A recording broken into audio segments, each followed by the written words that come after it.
Pose d'appareillage sur un réseau d'eau potable. Pour réaliser la pose d'appareillage sur un réseau d'eau potable, 6 étapes importantes à respecter. 1. Préparer et désinfecter l'ensemble des pièces. 2. Installer le manchon de raccordement. 3. Installer une vanne. 4. Installer le tuyau principal. 5. Installer une plaque taraudée. 6. Vérifier l'ouvrage.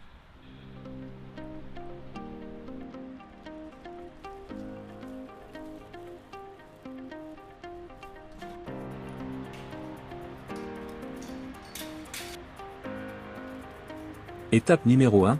Préparer et désinfecter l'ensemble des pièces.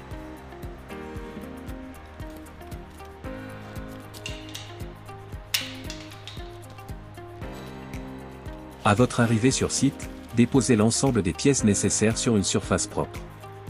La raison, bonne organisation.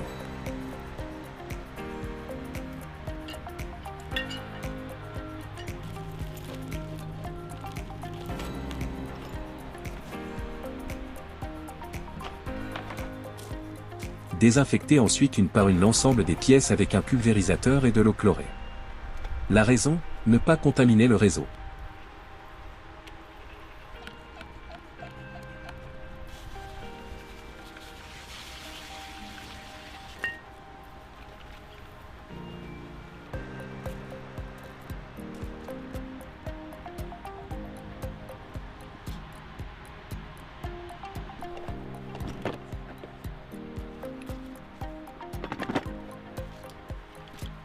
Désinfectez également la conduite sur laquelle vous allez vous raccorder dans la tranchée.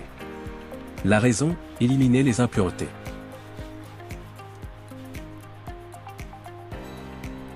Étape numéro 2, installer le manchon de raccordement. Dans la tranchée, l'objectif est de prolonger un réseau existant. L'arrivée d'eau est coupée. Commencez par mesurer le manchon de raccordement pour placer un repère sur la conduite existante de la moitié de cette mesure. La raison, garantir un bon emboîtement.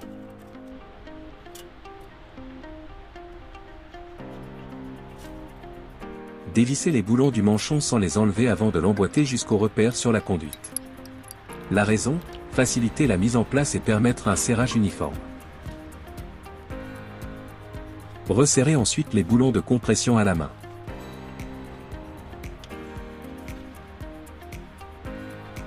Utilisez ensuite une clé à cliquet pour resserrer tous les boulons. La raison, rapprochez uniformément les pièces et assurez leur maintien pour une bonne étanchéité.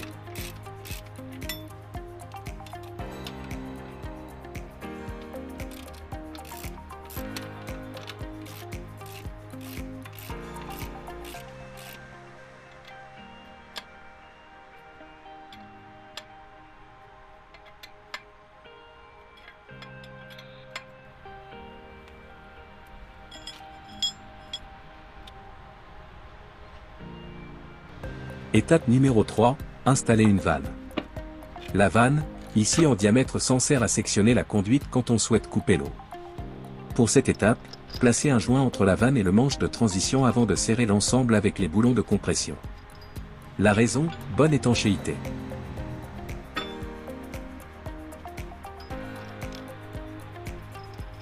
Placez un boulon sur deux, sans serrer complètement. La raison, s'assurer que le joint est bien positionné et que l'alignement des pièces est correct avant de poursuivre.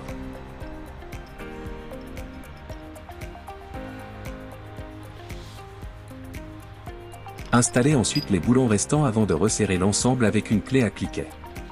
La raison, amenez tous les boulons à un serrage de contact.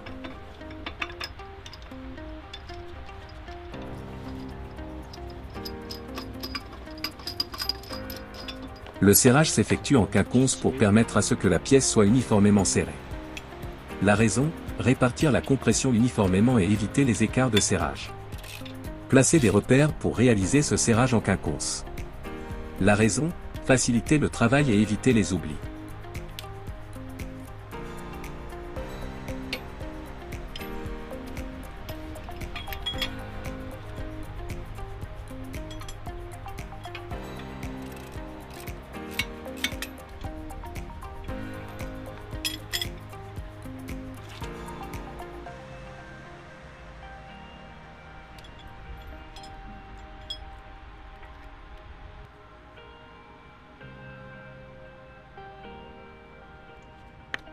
Une fois tous les boulons au point de contact, effectuez le serrage final avec une clé dynamométrique. Le fabricant des pièces préconise un serrage à 100 Nm, réglez le couple de serrage de la clé dynamométrique en conséquence. La raison, bonne étanchéité et maintenir solidement le manchon en place. Une nouvelle fois, serrez en quinconce en vous référant à vos repères. La raison, faciliter le travail et éviter les oublis. Serrez tous les boulons jusqu'au couple recommandé, la clé dynamométrique émet un « clac » spécifique lorsqu'il est atteint. La raison, assurer une compression homogène et une étanchéité durable.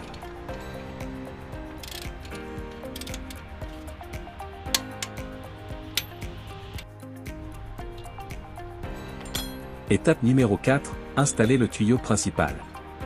Pour poursuivre le circuit dans la tranchée, il est important d'analyser le terrain. Ici, un coude est nécessaire pour suivre l'angle de la tranchée. Commencez par placer le coude afin de mesurer la distance qui le sépare de la vanne. La raison, calculer la longueur exacte du tronçon de conduite principale à découper.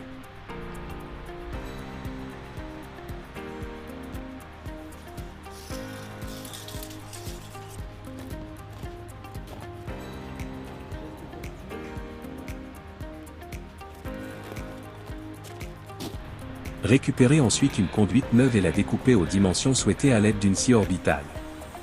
La raison, obtenir une coupe nette et précise adaptée au montage.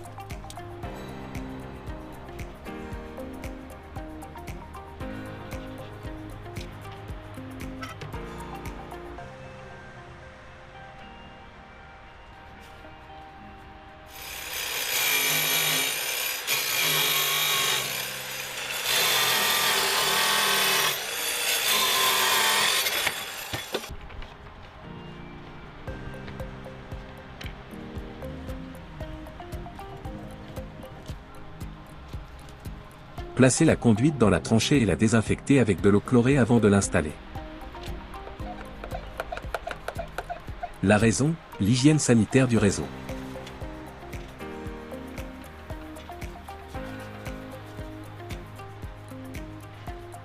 Sur la conduite principale, placez une contre-bride et une manchette de joint.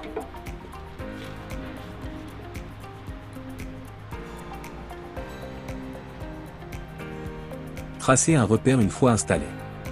La raison, s'assurer que les éléments restent bien en position. Placez ensuite la conduite dans la vanne et serrez légèrement un boulon sur deux. La raison, valider que le joint n'a pas roulé et est bien positionné.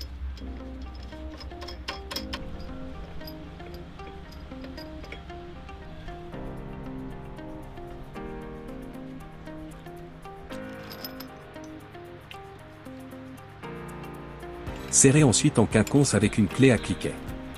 La raison, gain de temps.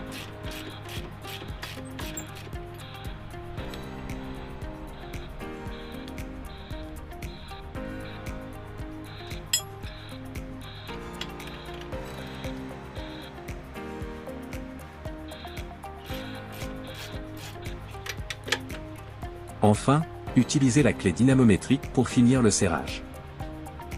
La raison, respecter le couple de serrage préconisé par le fabricant et garantir l'étanchéité.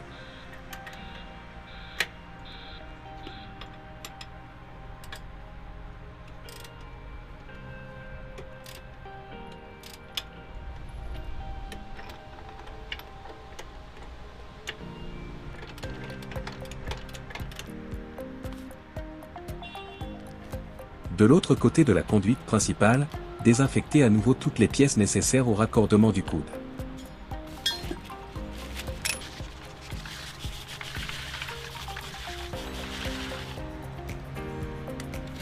N'oubliez pas de désinfecter l'embout de la conduite principale. La raison, hygiène sanitaire du réseau. Utilisez ensuite un gabarit fourni par le fabricant pour marquer les repères d'emboîtement de la contre-bride et de la manchette de joint. La raison, garantir un positionnement précis et une bonne étanchéité. Placez ensuite la contre-bride et le joint sur les repères, graissez le joint et installez le coude. La raison, assurer la conformité de pose et éviter tout défaut d'étanchéité.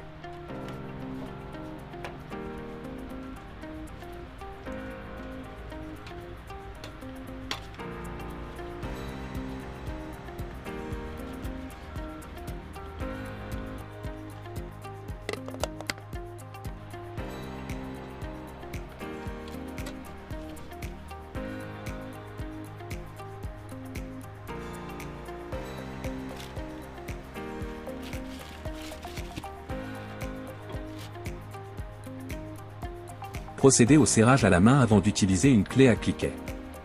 La raison, gain de temps et conformité de pose.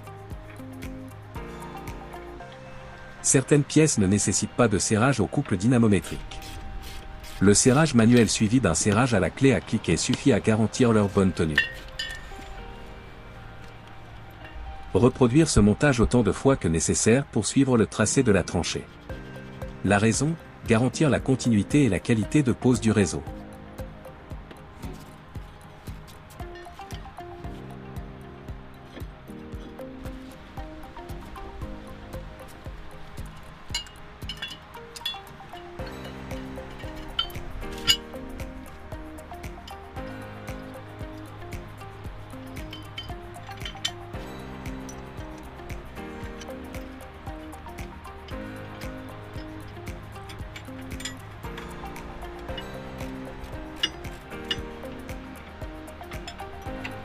Étape numéro 5, installer une plaque taraudée. En fin de circuit, installer une plaque taraudée. Elle permet de fermer le réseau tout en laissant un robinet utilisable, soit pour remettre l'eau en service depuis ce côté, soit pour purger l'air du réseau. Placez un joint entre la plaque taraudée et le coude, puis serrez un boulon sur deux à la main. La raison, contrôlez que le joint est bien en place avant de serrer complètement. Ajoutez les derniers boulons et terminez le serrage avec une clé à cliquer en quinconce. La raison, assurer la conformité de pose et la bonne étanchéité. Étape numéro 6, vérifier l'ouvrage. Sur la plaque taraudée, installez un tuyau. Utilisez un ébavureur pour chanfreiner les embouts. La raison, éliminer les aspérités et éviter d'endommager le joint.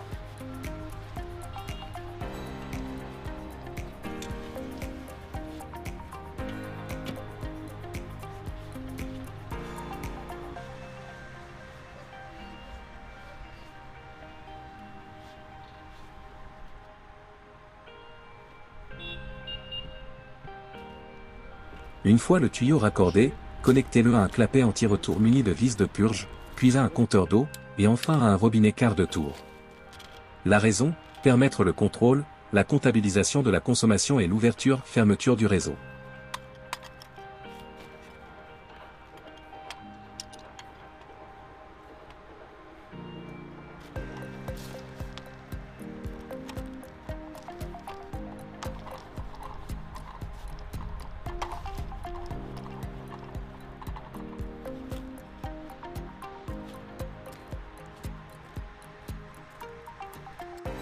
Branchez ensuite l'ensemble sur l'alimentation d'eau potable préalablement contrôlée et ouvrez le réseau.